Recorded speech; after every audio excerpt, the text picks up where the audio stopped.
to Superman and Lois TV Talk. This is our episode for the Superman and Lois episode Heritage. My name's Frank. I'm here with Derek and Robin. How you doing, fellas? Hello, gentlemen. Heyo. How's it going, everybody? Week 2! Dose. Anybody else just as excited as I am to be back doing this again? Blink twice if you're being held hostage. I am here. I am here with full-throated enthusiasm and murder shorts. Does this rewritten headline mean anything that I'm holding up? No, it doesn't whatsoever. As long as it has today's date on it. You've done since this podcast started, guys. It's here. Like, it's happened. We've been waiting for this show to start for so long. It seemed like now, and now finally we're like talking about the second episode. How wild is that? Yeah, we're in that weird phase where it's like, oh man, I've been looking forward to this pilot for so long, and then it's like, yeah, but after the pilot, there's more, and you're like, oh wow, we're there now. Yeah. Oh, it's a good pilot. We got a whole series. Okay, keep going then. Keep going. Right, keep talking about I'm it. down. Yeah, I'm down if you guys are. Yeah. All right, Beth. We're here. We might as well. Do I put my hand out and lose my watch, or do I keep my watch on? I'm here to keep my watch on. Keep your watch on. Keep your pants on too while you're at it. Oh, can't promise that. Okay. So can't promise that, can you? Well, coming off the heels of last week's pilot, which gave the CW its what was the headline I saw? The highest ratings in a while? Like the highest in that time slot in 2 years. 2 years? Good for you, Superman. See? Making the impossible possible for all generations. I think they said this was the best show on CW. Somebody said that. I think we said that. Yeah. I'll echo what we said. Says Robin.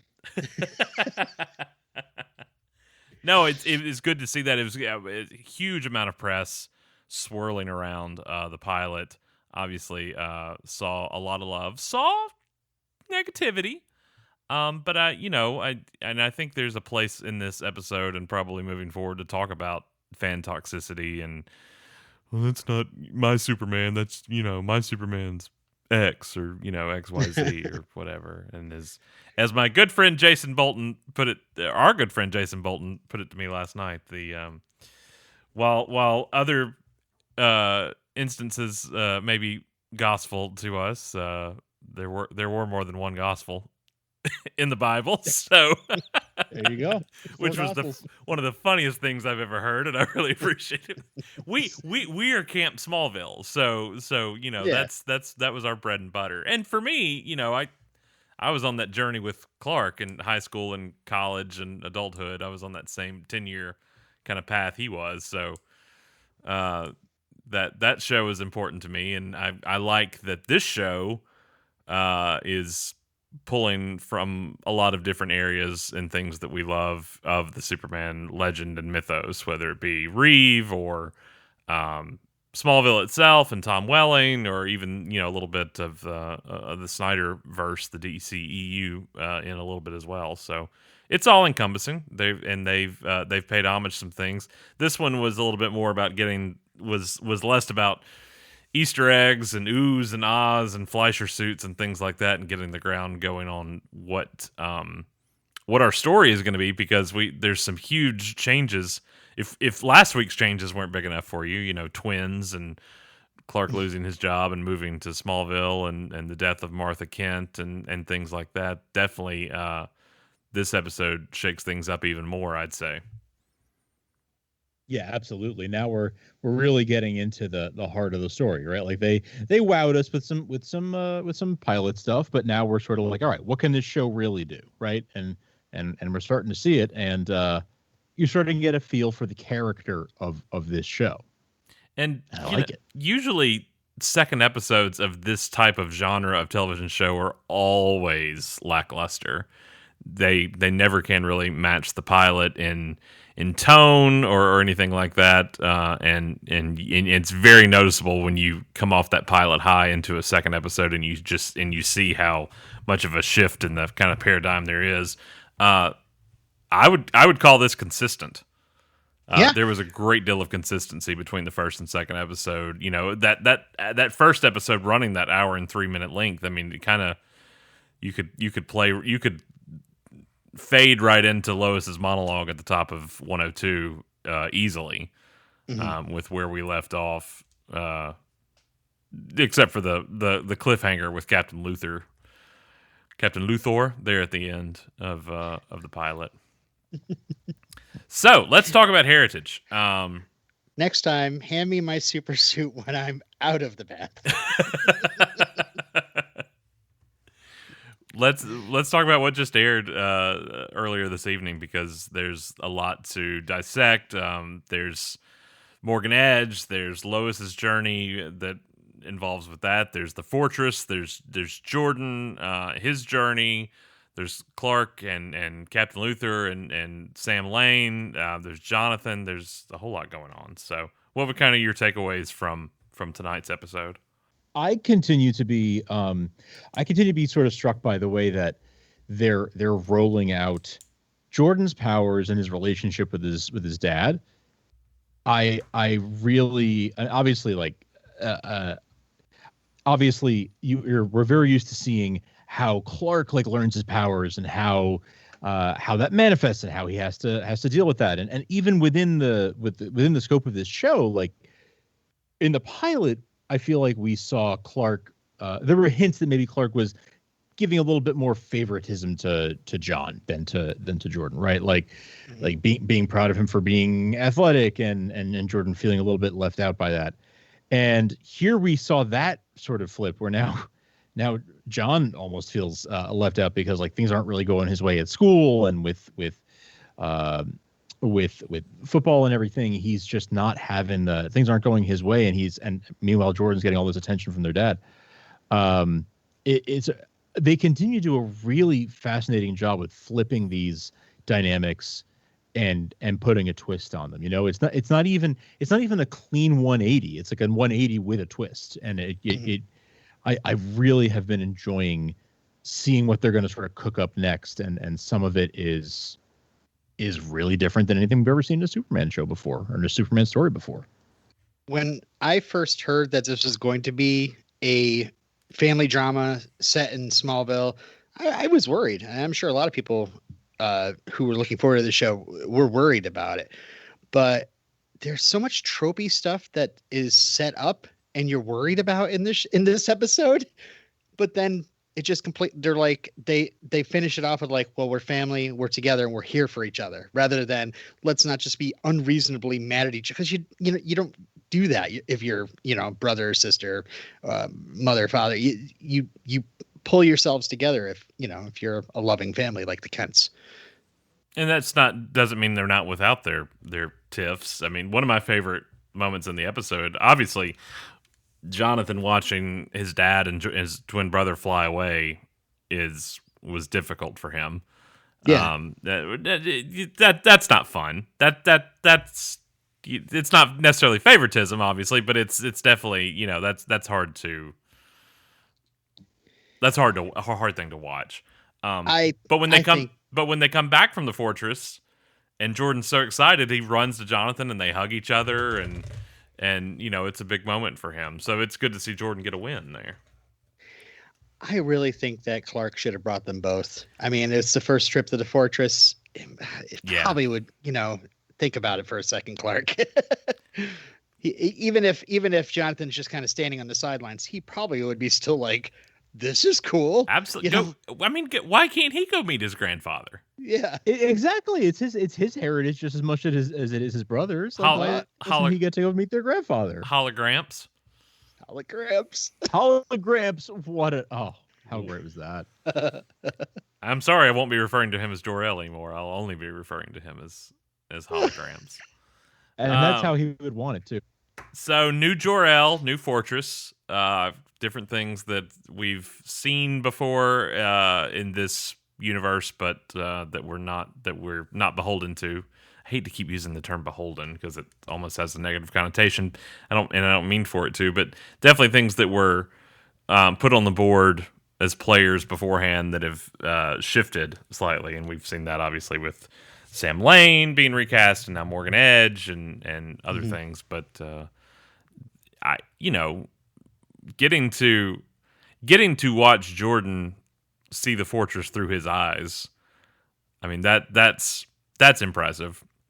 I kind of feel like this fortress is a little bit more of a fortress of solitude versus what we were used to on Smallville, where it was a revolving door of everybody's got a key or a key fob to get in. It was the Kawachi Caves North Annex. Yeah. Was there a door though? Like, couldn't anybody just walk in there? I mean, if they were trekking through the North Pole, it was just the thing. So there's just openings all over the place to get, and then there's kind of less of that here. I took it away like, oh, look at this ice cave. I'm like, okay, when are they getting into the fortress? And I'm like, oh, we're in the fortress. We're in all of a sudden you're in the fortress, and here's Kryptonopolis, and here's Jor-El, and we get to hear all kinds of things that I know for the three of us get us very excited because that's kind of our bread and butter. Rob and I'm going back to that, but I have to agree with you on that wholeheartedly. That I hope Jonathan gets to go there sooner rather than later, because that's if that's kind of take your kid to work day, that's a rough thing to do to the other kid, to not make him a part of it. And poor Lois is like, well, we got radio. They don't have radio. Why'd Clark have to dress so warm? That surprised me a little bit. Yeah, that's true. I don't know. Clark likes wearing that snow hat. He does. Good for him. That's his look now. Good for him. It's his red jacket. Look for him. Obviously, Jordan's story evolving, whether or not he, tests in the fortress are inconclusive. They're not really showing anything that he's special at all, though we did see him have that ocular discharge last week. Ocular release of energy. Yeah. I like heat vision better. Yeah, well, I'll go with that. Yeah. You thought getting powers during puberty was weird on Smallville. Just you wait. I like when that first was mentioned, Jonathan lets out a chuckle. Yeah. This is while we do follow Jordan there, I felt like more of this episode was Jonathan centric though, because Jonathan's kind of dealing with the fallout of the pilot. I felt like while they did a good job with both of them, we were more focused on Jordan a little bit because the writing was kind of on the wall what was coming there. You would expect that from Jonathan. That opening narrative in the first episode in the pilot is Jonathan was easy and athletic, and we see him throw that football as a young kid and burst that rope with the tire swing and everything. So you kind of they set you up thinking that's the way it's going to go, but then no, it's the outcast, it's the one with the anxiety disorder and the problems with communication and talking to his parents that is going to start developing powers. And I'm sorry if anybody thought that's not that's the end of it for Jordan. You're incorrect. There's more to come. Right. I was actually reminded of that whole football knocking the tire down when we saw Jonathan do it. Toss. I think he was tossing football through the tire in this episode, and I'm thinking maybe that was a clue though. Maybe they, it's not. Jonathan hasn't gotten tested yet, so. There may be something latent in there that is waiting to come out. Yeah. It would be interesting, too, if because they're half Kryptonian and half human, if their powers developed differently, too. If Jonathan only got some things and Jordan only got some things, and neither one of them having flight, I would imagine. But, Jonathan gets cool breath and Jordan gets heat vision.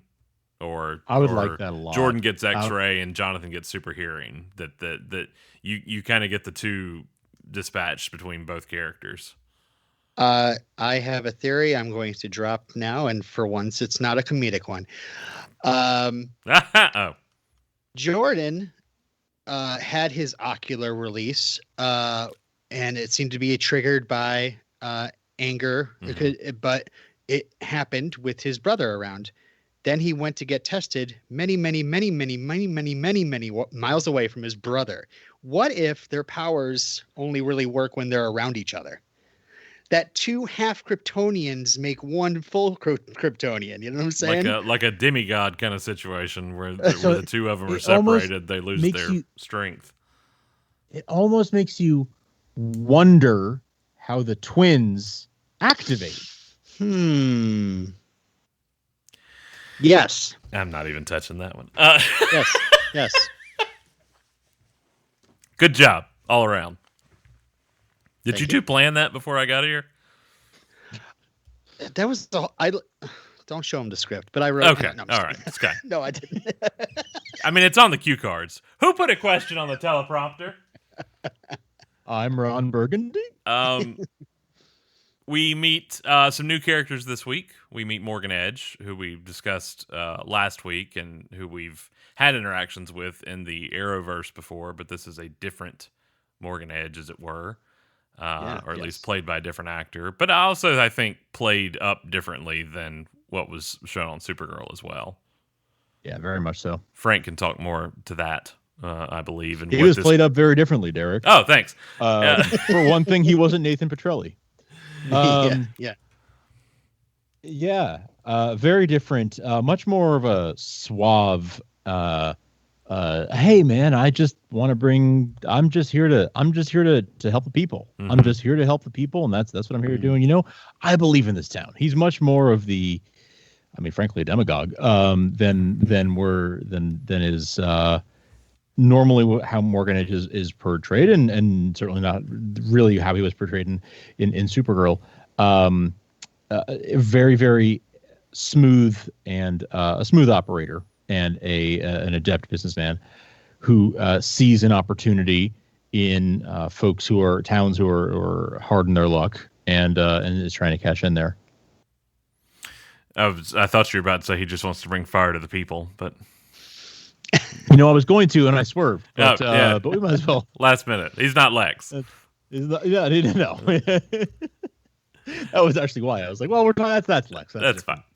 He knows how to manipulate the public interest too. I mean, he literally is just like, as soon as Lois raises some concerns at this meeting, he just kind of almost silently like hints that I don't need to help out Smallville. I'm doing this out of goodness, but if there's going to be a problem, I guess I could take my graciousness elsewhere. Which would be an awful shame if we went down the road to the next town. Yeah. Which immediately turns the entire town against Lois. Great. She's been here 2 days. Yeah. We also meet Chrissy Beppo, reporter for the Smallville Gazette. I called her Sharp Bob in my notes. What? Sharp Bob? Sharp Bob. She had a sharp bob. She was wearing a sharp bob. Well, we see her earlier on when Lois is doing some research on Edge in the diner when Kyle and Lana come in. But she's trying not to make eye contact. I mean, Lois is definitely her idol. And then we meet her at the Smallville City Council meeting where she gets to introduce herself to Lois. And she tells Lois, my editor is a huge fan of yours anytime you want to go. By the way, I'm the editor and the janitor and, all the things. We find out at the end once Lois resigns from the Daily Planet. How did you feel about that? It hurts, but I'd hate to have Lois just be like Morgan Edge's puppet, and she's not going to deal with that either. So she got to about strike 2, right? She was just like, all right, that's it. Yeah. That's it. You don't change my writing. Nope. I am Lois effing Lane. That's all right. That is how good was those 2 words on that letterhead just unfolded for him. It was and you knew what was in there. You knew it was in there, yeah. but they faked this out so beautifully. Yeah. Where it's like the best thing I've ever written, which first of all, the best thing I've written in 2 years. Since you got here. Since you got here. Yeah. Or since you took over. And then that narration that really makes you think this is what. Well, it's so. I mean, how good was bookending that narration with in the beginning, talking about going to it, giving up a place that you love, moving on, and then talking about Metropolis, and then all of a sudden it's the Daily Planet there in the end. Yeah. I don't feel like they're making good enough use of Clark's super speed. I don't know why when the boys asked where Mom was, why he didn't just say I gave her a lift to the city early this morning or something like that. Yeah, we don't quite know, but now we don't have to worry about Lois getting back and forth to Metropolis. Well, I wrote that down in my notes. So I'm watching. I'm like, okay, because here's the question, and here's something we can bicker about, or have fun discussing whether or not whether or not Metropolis is even in the same state as Smallville. I was kind of thinking after last week that it wasn't. We had those drops in dialogue of going and visiting grandma, and that's a trip. That's not like an afternoon thing when going to visit grandma. That's like they made it sound like it was a much bigger deal. The whole Smallville, where you can spend a whole year in one afternoon kind of thing. And then there was the when they were there, when they were younger, when they met Sarah for the first time, when they were kids, they spent an entire summer there. That's not something you really do if you're 3 hours down the road, right? In my opinion, that you don't go spend a whole summer if you're 3 hours down the road from home. Probably not. 3 Probably hours? not. I don't know.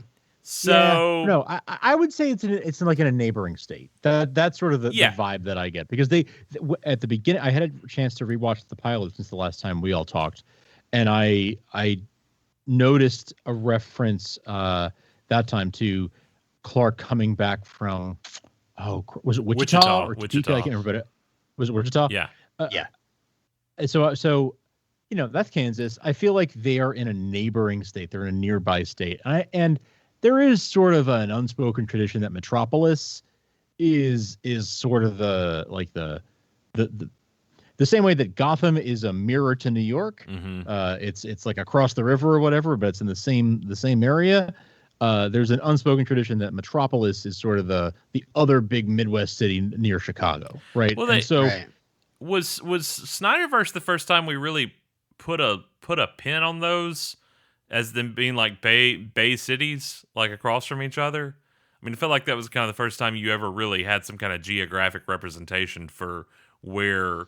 I mean, I know there's no actual map to show it. There's left up to interpretation in different ways throughout. It depends how deep you want to go. Honestly, right. I'm not going to go too far into this, but like there's like encyclopedias or whatever that say like Metropolis, New York, and stuff like that. You know what I mean? Well, so, it's like the big apricot in the refilms, and there's the Twin Towers and the Statue of Liberty, that kind of thing. I almost wondered, and I know this is more for Jordan, not Jordan Kent, but Jordan, the actor playing Jonathan. Almost every scene he's in, he's wearing Michigan shirts. So I was like, is Metropolis in Michigan? That whole thing. I kind of feel like that's just for the M, honestly. Probably. Yeah, I kept thinking, is that a Metropolis shirt? No, it's not. It's Michigan. It's Michigan. I had the same thought, Robin. I figured that was more just for the actor getting, input on his wardrobe, same as Bitsy has for Lois. But I didn't really question even Lois going there at the end, getting up early and going into the office there at the end of this week's episode. I didn't question it, but then I forgot, as I was going back through my notes, that here comes Sam Lane pulling up in an SUV at the farm. Early on in the episode. Where's the DOD? Where are you operating out of? You're everywhere. You're Metropolis. You're all over you're Wichita. You're Smallville. He's a ghost. He moves all over the place. Yeah, so I forgot about him pulling up in the SUV as Lois goes to the city council meeting with the boys and leaves the two of them to discuss not only Captain Luther, but also Sam has now discovered that Clark and Lois have told the twins who he really is, and he is not a fan. He's a bummer, man. Yeah, that's a bummer on him, big part. And I don't know. We're all married. There's father-in-laws, and then there's interaction with father-in-laws, and of course, can you imagine being Superman and your father-in-law not really getting along with you and having that kind of disconnect, not really approving? And there's always in iterations between Clark Kent or between Superman and Sam Lane of whether there's distrust, whether there's actual trust, back and forth, but whether or not, he sees the good in him. And I know this Sam Lane sees the good in Clark Kent. He would have never stood by and let Lois marry him if he didn't believe that. But he also doesn't approve of so much of what they have to do. There was that trailer at the end of the Legacy of Hope thing last week, which we didn't really even get to talk about because there was so much to talk about in the pilot. And how great a job they did in putting that together for a pilot episode of a TV show. But there's a clip in the coming weeks trailer where Lois. Gosh, I should have gone back and watched it now, but Sam says something about him putting other things before being Superman, and Lois is like, "That's called being a father. That's called being a dad." Wonder if it goes so much further than that. Something you might not know about, or some retaliation there. But it's going to come to a head more, and it's probably going to come to a head more after the closing of tonight's episode too, because goodness. We do get a glimpse of, is it another Earth? Is it another timeline? Is it another? We don't know really yet. I mean, all we know is Captain Luthor, Alex Luthor, refers to it as on my world. He also refers to him as Kal-El a lot. He does, and doesn't really like it when he's called Superman. Yeah, no, I clocked that too. He exclusively calls him Kal-El, and given what we see at the end of the episode, maybe that's an explanation for that. Okay, so he's wearing the black suit. Yeah, that we saw Elseworlds. Crisis? Elseworlds. Yeah. So do you think that was like, well, we got that in the closet. Let's just put that on Tyler. That'd be good for this. Yes. Or is there anything more to that? Like, is this saying that this is not Superman? This is somebody assuming Superman's identity. I don't know, because with the whole Alex Luthor thing, you kind of wonder if there's an element of Ultraman there. I mean, we've seen evil Superman before. We know how that plays out. I was kind of hoping we weren't going to go that direction so quickly, but we did. But whatever, that's fine. That gentleman on that Earth does not definitely plays by his own rules, as we saw when he had an ocular discharge of hate towards an entire platoon, including that Earth or that timeline's Sam Lane, who perishes. Spoiler alert. But it would appear he and Alex Luthor, Captain Luthor, were in the same barracks. I mean, they were together. They were soldiers together and knew each other. And obviously that carries over here, because when Luthor goes to the DOD to confront Superman, that because he knows he's going to be there, obviously, that he has kind of that tete-a-tete with Sam and tells him, that he's going to destroy your world just like he did mine. And that plants a seed inside Sam that we see, because obviously that's kind of starting to unravel for him.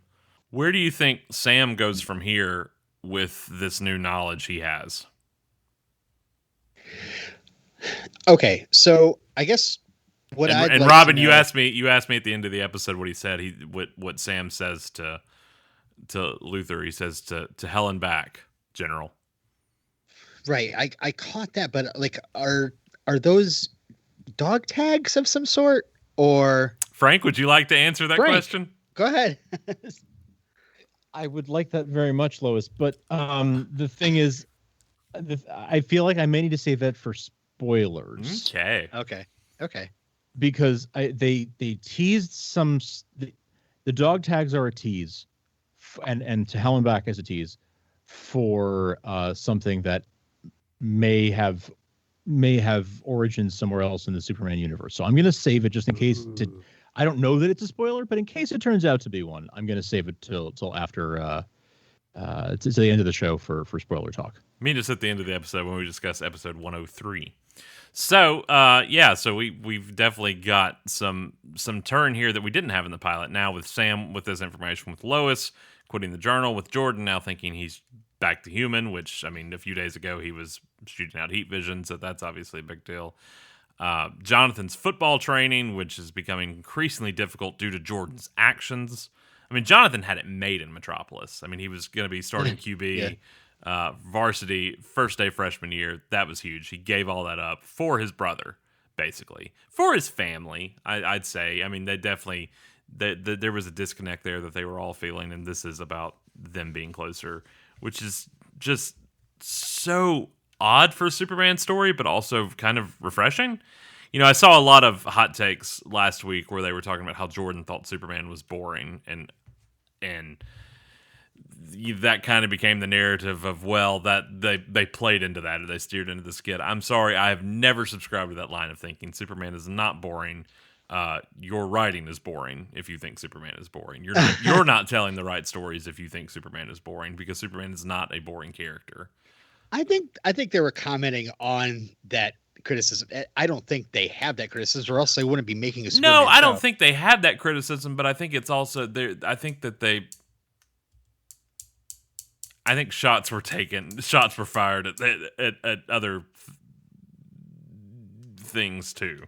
Let's say, like, I really think that it was there is quote unquote the Superman problem of, how do you take this character that is all powerful and only has kryptonite against him and make him human, make him approachable, make him connect to an audience that would tune in weekly. With Smallville, we found that in a young Clark Kent that was going through these trials and tribulations that we were experiencing the first time with him. He was, going through those adolescent phases and growing up to become the man that we knew he would be. So that takes some of the kind of the pressure off of that all-powerful persona. How do you do that here in a world where the Superman is as old as Robin?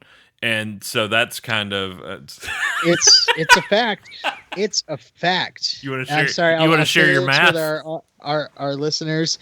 Number one. There's not even a list. Okay, so if Clark, Pete, and Lana went to a Soul Asylum concert in their peak period, that would be right around the time when I was a senior in high school, and I just figured that out like today. Oh my God, he's as old as me, and he looks better. Now go back to and listen to our second or third episode and see if that math lines up with what you were plotting out.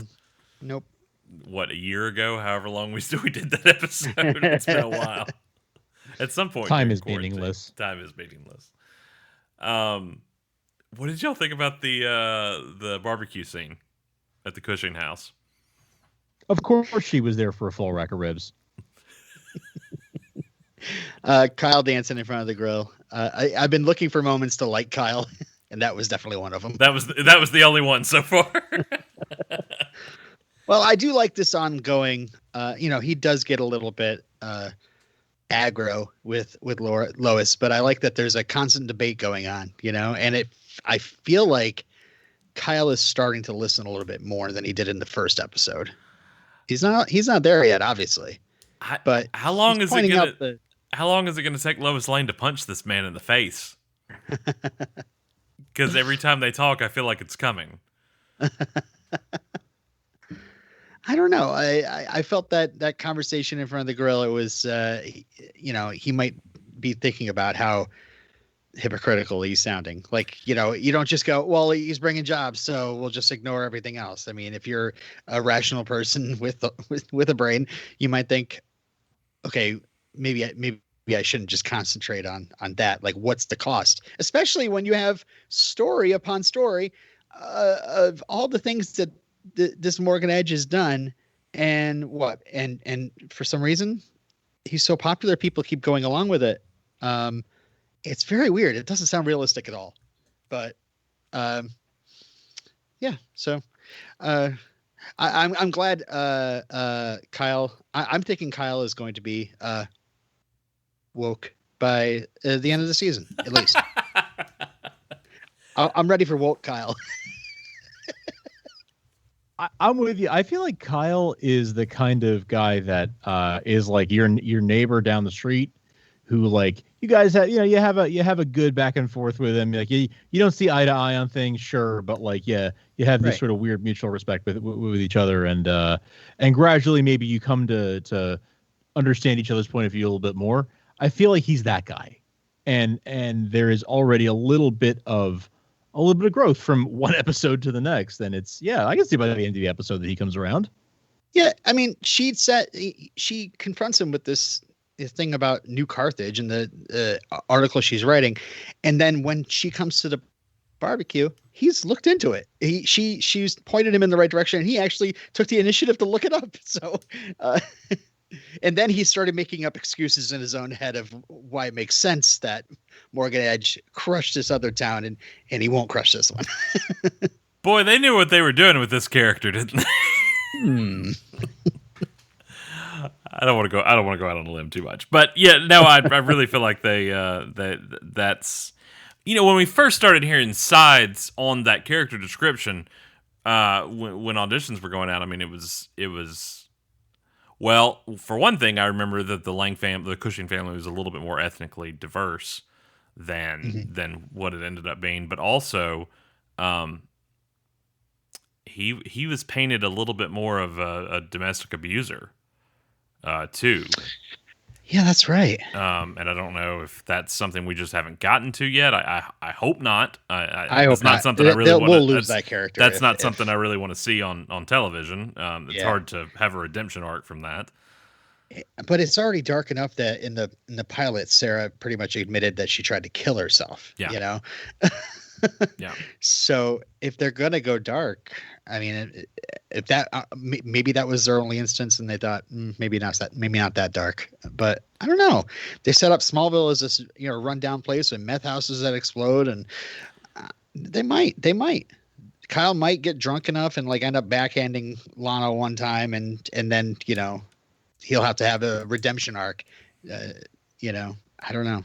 Yeah, I'm looking for. There will eventually be a Kyle and Clark team up episode where they have to go do something together, or they're stranded somewhere together, and Clark can't reveal he's Superman, and that old chestnut. And there's blue kryptonite around, so he doesn't even have powers right now. Yeah, so there'll be something that will end up coming to that. I have high hopes for the character. They definitely knew what they were doing here at the get-go with him, I believe. And obviously, his role in Smallville is kind of a bigwig on the city council, friendly with the mayor, friendly with Edge himself, and and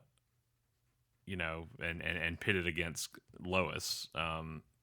One thing I'm very glad of is we're 2 episodes in, and there has been no sign whatsoever of any kind of love triangle or any drama that we just don't need in this instance. We don't need anything. Things are kind of tense enough in the Kent household. Okay, was I wrong? But I think there was a tiny hint of a love triangle, not between the adults, but between the kids, right? Didn't Jordan shoot Jonathan a little look when he was talking about the playbook and Sarah helping him?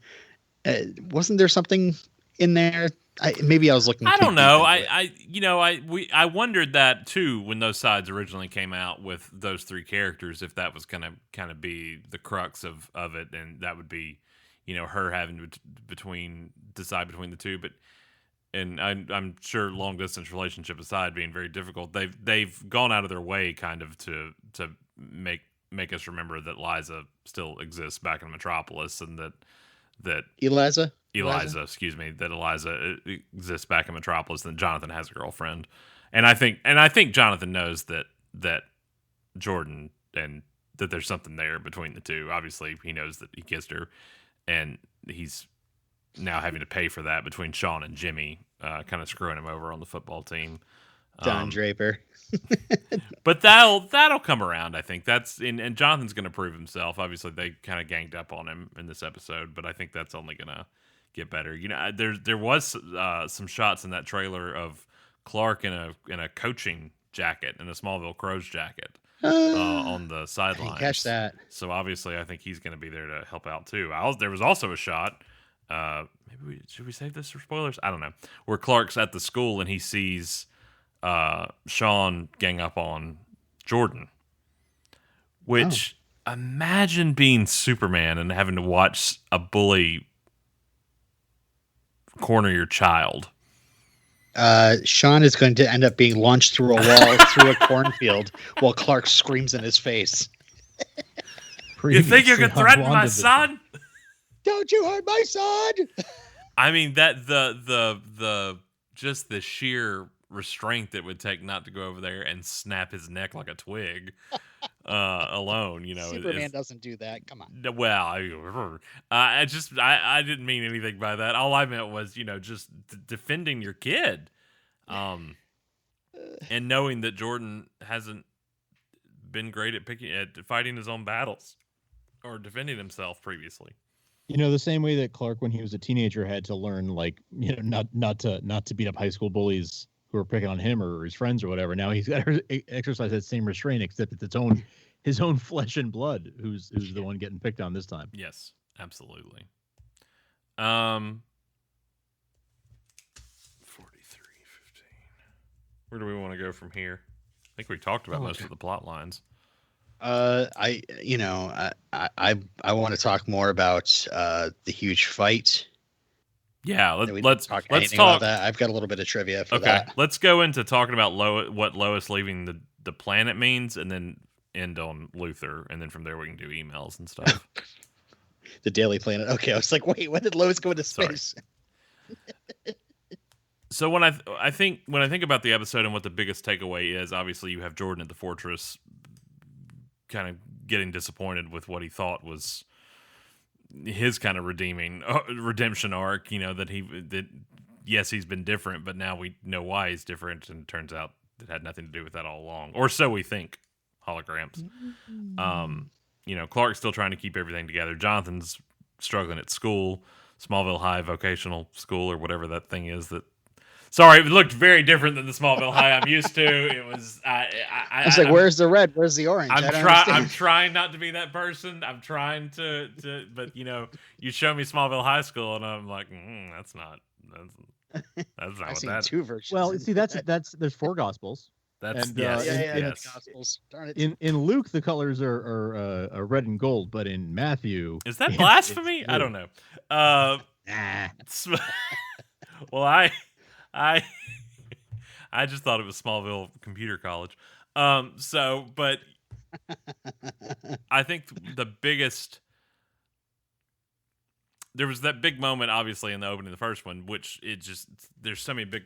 The thing about that pilot is that first 15 minutes is doomed planet, kindly couple, Metropolis. We bang, bang, bang. We hit those notes one after another and kind of get them out of the way. You've seen all this before. Now this is a new story.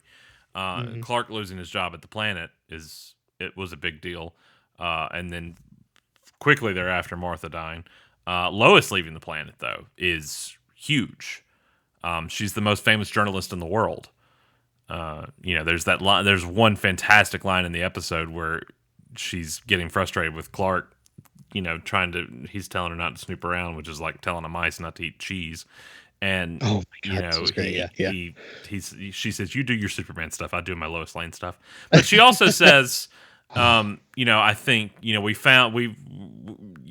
we know your reason for wanting to come back here. I'm starting to think this is mine to uncover what Edge is up to, because it just doesn't. It stinks. There's something more to it, and we saw that in the city council meeting. Now, people who wanted to see all the good things and not question what they were being handed are going to look past that. But Lois knows better, and we saw that in New Carthage. We saw it in Granville. We got a Granville reference. Yes, I loved that. Yeah, a couple other mentions as well. At least at her heart, she's still going to be telling those stories because she is going to be at the Gazette alongside Chrissy. But what to you? I don't know. It was a bigger deal to me. To me, Lois leaving the planet is on par with Clark leaving behind Superman.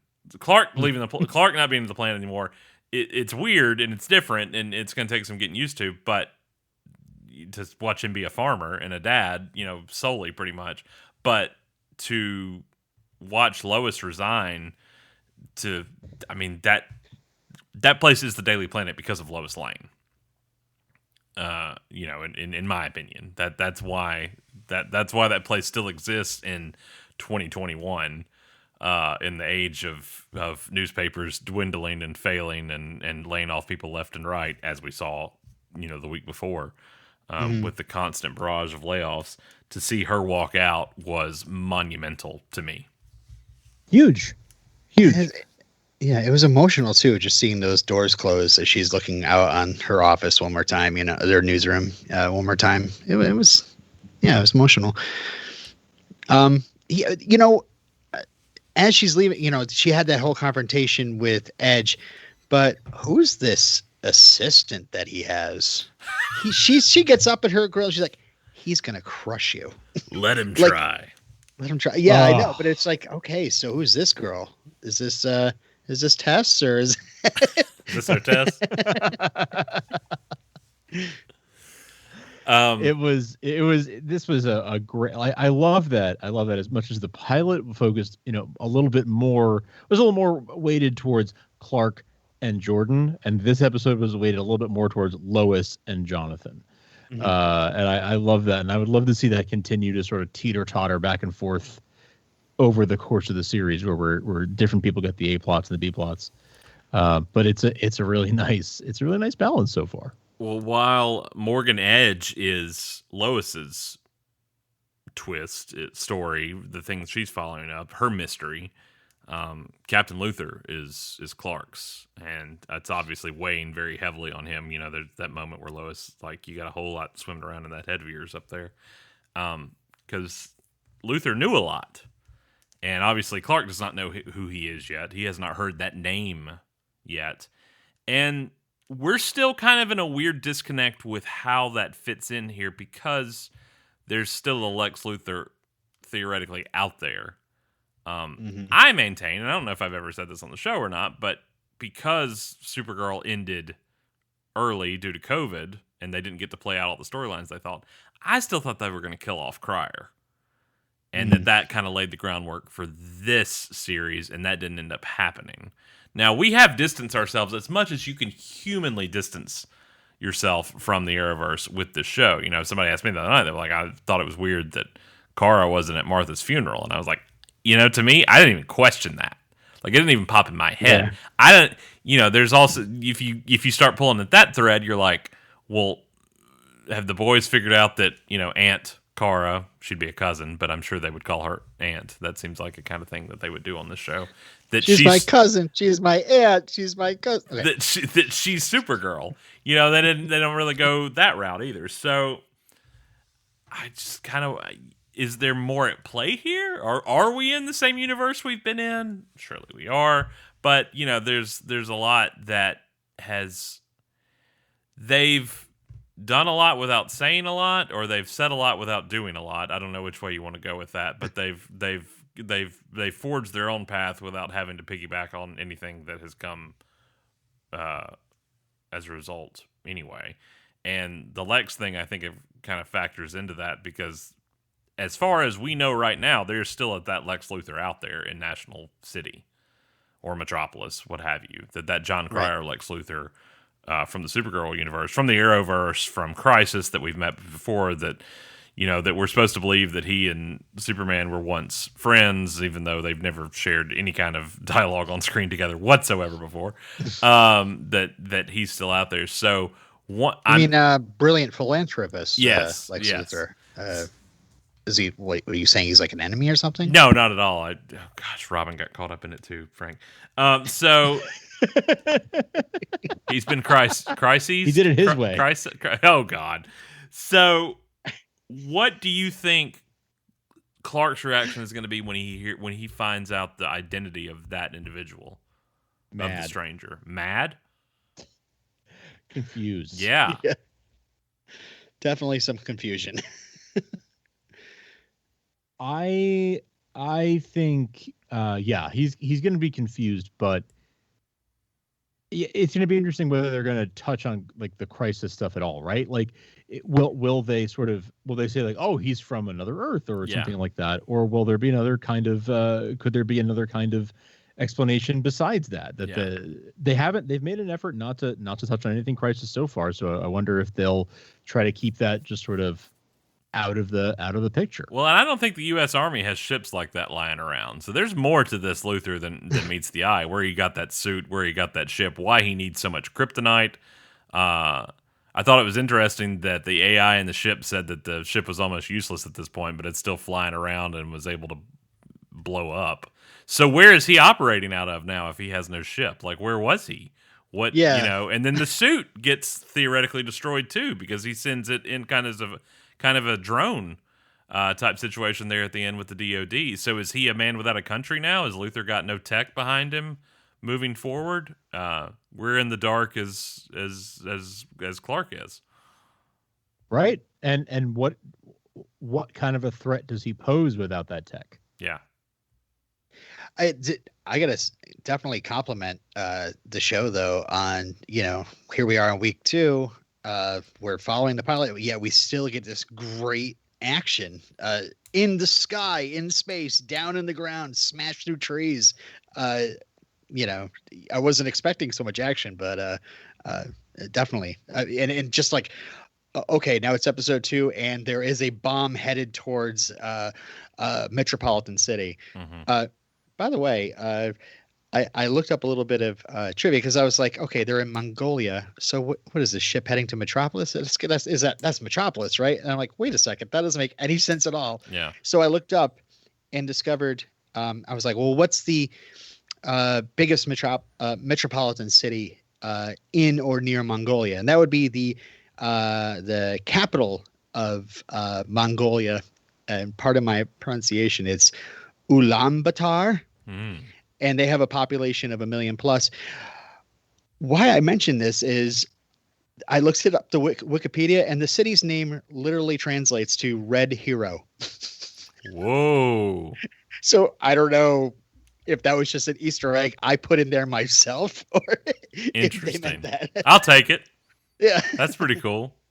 God, the ship and the bomb and everything looked good. I mean, I have to keep reminding myself this is not a dig at the CW, but this is the CW. Like we're used to getting kind of disappointed when it comes to some things on here, and they have really taken a cinematic scope to this show.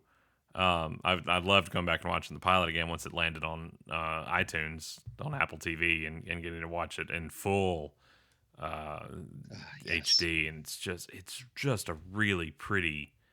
The cinematography alone, they've done a great job at not only. I mean, you get that feeling when they were in Mongolia or Moldova and other places, and then when they end up back in Smallville, and it's just those huge sweeping shots. I mean, and you can't. Smallville had those too, and Smallville did those fantastic. But the first half of Superman the movie is nothing but those shots. You have to. They're literally paying homage to what came before, because the Donnerverse did Smallville fantastically. And when I say Smallville, I mean the landscape they're in, not the series, which was also fantastic. But I mean, just they really show it off well. In this show, there's a lot of golden hour being shot. That's right. It seems like Smallville, they're getting up in the morning and they're heading off to do different things. This golden hour. And we had that on Smallville too. When you were in, Metropolis looked very different than Smallville. Yeah. But then I think too, like the Daily Planet was always such a. To me, the set of the Daily Planet on Smallville was a character in and of itself. I mean, you felt that kind of warmth whenever they were on that set. And this Daily Planet, which I know is an actual newsroom in Vancouver, that they utilized, it's so bleak and it's so gray. And that's definitely that disconnect there where they show that. I wanted to point something out that I forgot to mention last week, or I don't even know if I noticed it until watching again on Apple TV, that when Clark and Lois meet, this will kind of play into your timeline stuff, Robin. When Clark and Lois meet at the planet, all the computers in the bullpen are old.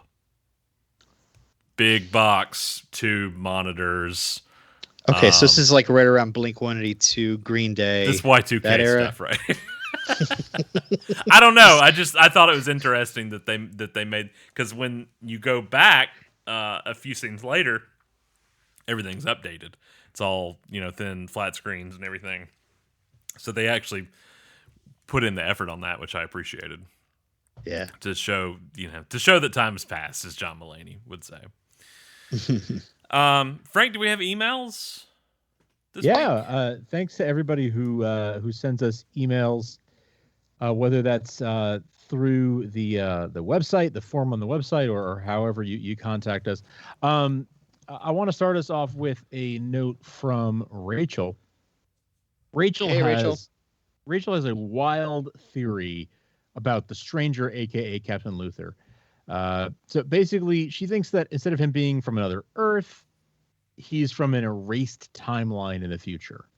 So she's thinking in the animated series, Legion of Superheroes is a character named Alexis Luthor, presumably a distant descendant of Lex. And in that series, Alexis and Superman became friends, and she turns against him and fights him, and eventually gets sent to prison. In the Arrowverse, we know that Superman was probably in the Legion for a time because we saw Legion ring in the fortress, so it's not inconceivable that Clark did meet this stranger before. But much younger. Now, she's, of course, writing this before having seen episode 2, so maybe Black Suit changes some things. But well, and also Luther knowing Sam, a different Sam Lane. So there are some things we know now that we didn't know when Rachel wrote this, but still, I think that's an interesting. There's an interesting twist to that, right? Like where what if it's an erased future timeline rather than a different Earth. Yeah, it's really funny because now that I'm thinking back on that flash, back, forward, sideways, it's like watching Lost season 4 all over again. It was more like Sarah Connor Chronicles, right? Yeah, a little bit. See some Terminator strutting out with Superman. Yeah, well, thanks to Rachel for your thoughts on that. I also want to give a shout out to Salim, who wrote to us, said some very nice things about Krypton. So thank you for being a listener. The show, not the planet. Yeah, we made it. We made the show Krypton. The podcast, someone else made that. I thought he was from. I thought he was. I thought we were being complimented on the planet itself. Thank you. We had a lot of work to do on that. It was a lot. It was a team effort, though. Really, everyone brought their best. Yeah, it really blew up though. Yeah, it really blew up in our faces. I blame Jacksonville for that one. Don't go back. Salim brings up this. Speaking of Krypton, brings up this very interesting point that when we saw the back of Lex's head at the end of the pilot, they say, "Am I the only one who thought it was Colin Salmon's Zod?" Which is a really that didn't even dawn on me. That would have been huge, right? What a fun alternate storyline that could have been, right? Your minds would have melted. You'd have been like, obviously, it was fate that we started this podcast as a continuation of Shoe Krypton. Yeah, I love that, and I want to close us off with a note from friend of the show, Tim, and Tim has a lot of thoughts and a lot of great thoughts. I want to address some. Tim wrote a long email. From that has been known to happen from time to time. So Tim says that he was wasn't particularly looking forward to the show, but was willing to give it a chance. And some things made him uncertain, but he watched the pilot and he was pleasantly surprised. He loved the suit. He loved the Fleischer suit. Say, Jim, that was a bad outfit. Yes, it was. And looked so good. I had to come back to watching it in HD, but good grief, it looked great. My Lord. Yeah. Oh, what a thing of beauty. I still can't believe we finally got that after all these years. He really, I don't know how, we didn't talk about this a lot last week, but Tyler and Bitsy really did nail their chemistry. Like they did. And we referenced it a bit, but like the two of them are locked in. Much more than previous appearances. Absolutely. Absolutely. Yeah. They've both been able to find their groove, their respective groove and their, their joint groove. May I interrupt you? I just have to mention 2 Clark and Lois moments. two that worked so great in the second episode. Number 1, when Clark comes back with Jordan, we talked about how Jordan runs to John, but just Clark going up to Lois, going, yes. "Oh my God," Yes. And then of course on the porch, right before she takes a sip of wine, she goes up and away. Yeah. Yes. Yes. Some great Lois moments this week. Yeah. Great Lois moments. Yeah. And great Clark and Lois moments together. Yeah. Yeah, absolutely. I love so here's because maybe I'm just a heartless bastard. Ramen can attest to this. As I empathize the most with a child murderer in the last CW show I watched. Yes, I didn't. Yes. But he says he feels bad that he didn't really feel anything with Martha's death.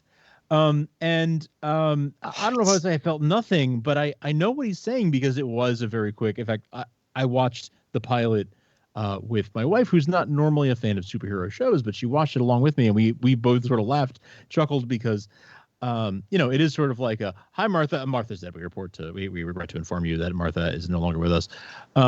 And they move it along at a nice pace, and I felt like they struck a nice balance between giving us quick exposition and getting us attached to her before they took us away from her. But I get where he's coming from, where it wasn't, she wasn't around long enough to really form attachments, and I get that. I wholeheartedly disagree. I mean, even if we're not even sold on Martha, we don't have a connection with Martha. When Tyler walks into that room, I was done. Well, even so right before that, when he walks in the door and her bedroom door to the left, right by the staircase, is cracked open and he's frozen before ever even walking in there. And then when he goes in and takes her hand,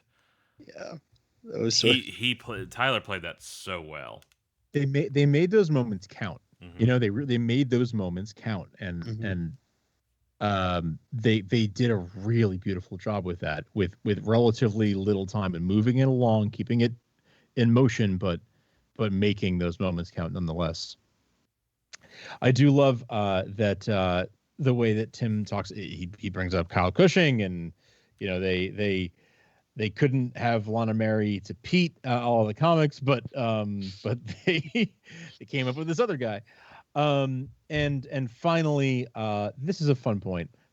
It was he mentions weird being not having Kara at the funeral, but it also would have been nice if Jimmy had a cameo for the flashback of Clark's first day at the planet. And I agree, that would have been a fun little tip of the hat. But then I guess it's which Jimmy / James are we gonna?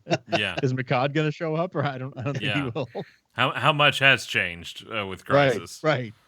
And how much is coming? Because is the result of what is whatever's happening with Luther the result of Crisis? I mean, one would assume, but we've also done so well at not playing into that and playing into so much of the larger universe, as it were, that it's hard to know what's coming as a result. So we will be here with you to go over those in the coming weeks, because next week is episode 3. So there's even more to talk about then. In the meantime, you can find us online, supermantvtalk.com. We're Superman and Lois TV Talk on Apple Podcasts, Stitcher, Google, Amazon, Spotify, all those places. If you are subscribing, we'd love for you to do it through your podcatcher of choice. But we'd really appreciate it if you head over to Apple Podcasts, leave us a rating and review. That's huge. Helps us out tremendously. You can email us your thoughts, supermantvtalk@gmail.com, or tweet us. Robin's been doing a fantastic job. Frank, too. But Robin, I think, has been doing a lot of the heavy hitting over on social media. So Superman TV Talk on the Twitter as well. Yes. Okay, good deal. So we're going to close out, come back after the music. We'll be discussing episode 103, The Perks of Not Being a Wallflower is the name of that episode. And in the meantime, up and away. I'm always a red. What do we do? I'm always up and away. I'm always Superman. Goodbye, everybody. I like pink very much, Frank.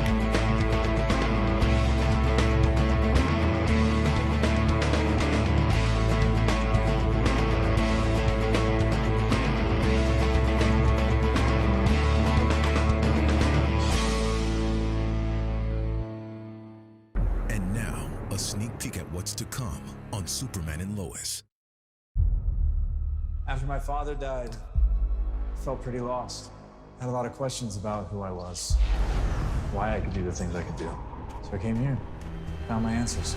You brought your son to me. Why? Each power comes with its own burden.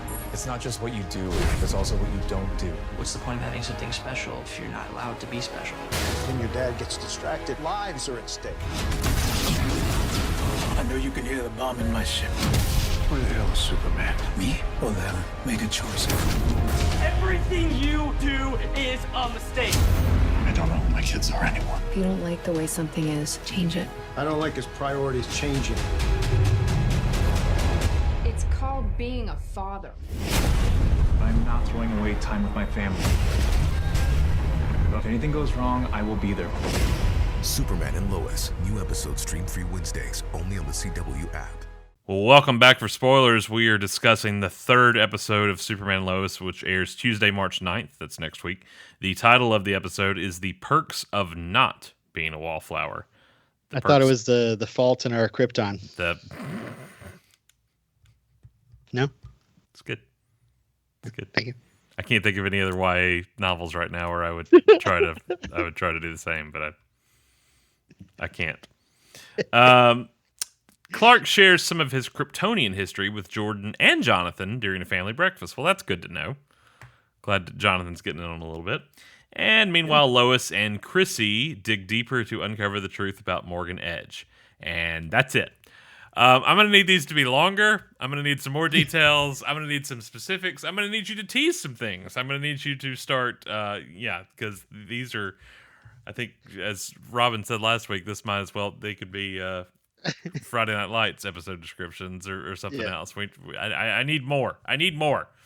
So that being said, there's some official description as well as official photos. You can find those over at KryptonSite.com. Also want to give a shout out to our buddy Craig Byrne, who is under the weather right now, and hope he is back to his regular self faster than a speeding bullet and feeling better sooner rather than later. So check out all the news you can fit for Superman Lois at KryptonSite.com. Frank is bursting at the seams to talk about something. Oh boy. So we're going to let him. Okay. I got just it's not so much theories as it is some background on some things that they showed us in this week's episode that I mentioned during the our main segment that those dog tags had something to them. Obviously, it looked like it sort of spelled out hell, but you turn it upside down, it says 7734. Mm-hmm. Right. Which so I was like 7734. Why does that sound so familiar? And it's because there was a thing called Project 7734 in the comics back about 10 years ago, 10 plus years ago. Let's say called between 10 and 12 years ago, where Project 7734 was a secret government operation headed up by Sam Lane. And he was hunting down aliens. We talked about this. I sort of made reference to this last week, that oftentimes there are incarnations of Sam Lane who is sort of an alien hunter type and who is mistrustful of Superman because he's Kal-El, because he's from another planet. We saw that in Supergirl a little bit, where we saw that he in was Supergirl, very absolutely. Anti-alien. Absolutely, the Glenn Morshower version of Sam Lane. And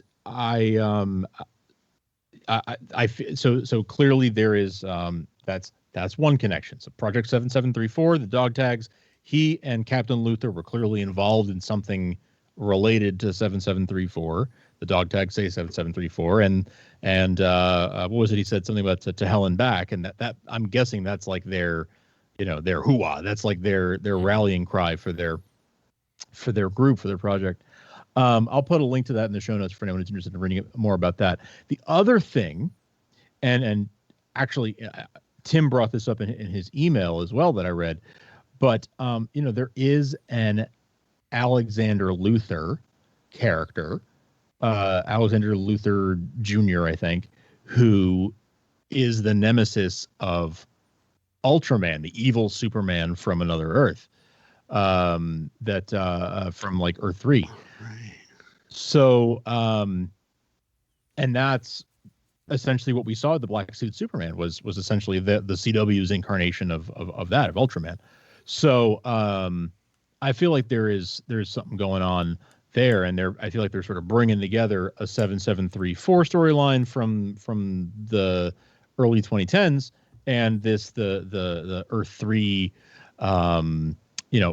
alternate Justice League stuff that we saw some of in Elseworlds and it has existed in comics and stuff as well. So that's why I got so excited when I saw the 7734 and it tripped something for me and all this stuff sort of came together in my brain. Looking back on some comic stuff, some TV stuff, some animation stuff, just general Superman lore. They're pulling on some interesting threads that could all come together. 7734 has connections to Luther, to Superwoman, to is that like Metallo? What was there was a well, I know that was the project name, but then there's like a political name for it, like an act, like the Defense Act or the Human Preservation Act or something like that. That sounds familiar. I'm not remembering. Ever since I had COVID, I'm just in a fog. But there's something to that. I think of that 7734. No, I don't think you're wrong. I don't think you're wrong at all. Actually, I can't remember what the name of it was either. But I don't think you're wrong. There was something to that effect, and that's when sort of the new Krypton story happened in the comics. Where all the Kryptonians went off world and lived on the moon. I think they were orbiting Earth. So that's where that stems from. It's Jeff Johns and Greg Rucka and James Robinson and a whole bunch of great minds got together and wrote a couple years long storyline there, and that was very much 7734 was very much at the center of it. It kind of ties into the Human Defense Corps, which was actually a comic itself. In the DC Comics universe, the Human Defense Corps is a branch of the military established by then President of the United States Lex Luthor to reduce government dependency on superhumans when a major alien crisis broke out, act as backup to Earth superheroes, and specifically counter any alien threat to Earth. So, I'm a significant contributor to the Human Fund, so I am definitely looking Money forward. for people. Yeah. Yes, 7 years after the implication or the implementation of the Human Defense Corps, along comes Project 7734. General Sam Lane, Lois Lane's father, who is assumed dead but obsessed by alien invasion and the Kryptonian threat, has been working covertly on program for the U.S. government called 7734. He's taken external command of Squad K of the Human Defense Corps under Colonel Hazard as part of the project and moved the main base of Project 7734 to the home planet of another dimension. So, hello. If that tells you anything right there. This ties into like Reactron. Oh, the Corps has a new motto and insignia in Latin: Ad infernus et retro. I took 4 years of Latin in high school, but I'm 35 now and I can't read without my glasses or something very close to me. Ad infernus et retrosorum, loosely meaning to hell and back. There you go. So it wasn't figured out when they typed like 7734 on a calculator and then turned it upside down. They're like, oh, we got something here. Project 8008, boys. We're going all in. Terrible. That's where it comes from. I am constantly on that project. The whereabouts of most of the original core team is currently unknown, although Sergeant Kelly is currently spellcasting with his team within Project 7734. I don't know. I don't remember that storyline. I do remember the new Krypton stuff, and I remember it tying into that, but I do not remember a literal series called the Human Defense Corps. So that's interesting to know. So that kind of gives you some groundwork for. Obviously, it's not going to be blueprint for what they're doing, but it's gonna be those are tie-ins therein and give you an idea of what's coming. What's interesting though, more than anything, is because the implementation of we can't really address what's happening here if we don't go back to maybe Crisis a little bit, and maybe that opens up to some eyes of people remembering the way things were before on non-Earth Prime. Because I do remember at some point we are getting some Arrowverse characters on this show. Remember? we are getting Mr. Somebody that found a green glowing thing at the end of Arrow is supposed to be coming in at some point. Remember? Yeah, Green Martian. Green Martian. Yeah, that's him. Are we still? Like, I don't know. I don't know. Last I heard that was happening. I mean, yeah, same, but that was a while ago. Yeah. Oh, by the way, just a point of order. I just want to self-correct. I said Earth 3, but it was Earth 2. It's JLA Earth 2, the Crime Syndicate of America. You're so fired. hold your emails, folks. You are fired. My mistake. Grant Morrison, JLA Earth 2, classic piece of late 90s comics. Frank can be found at 2304 West Main Street, where you can drag him out of the street and beat him. 2319. All right. Back next time. Do it again. Yeah. All right. Sounds good. Until then, goodbye, everybody. We're always around. I'm always up and away.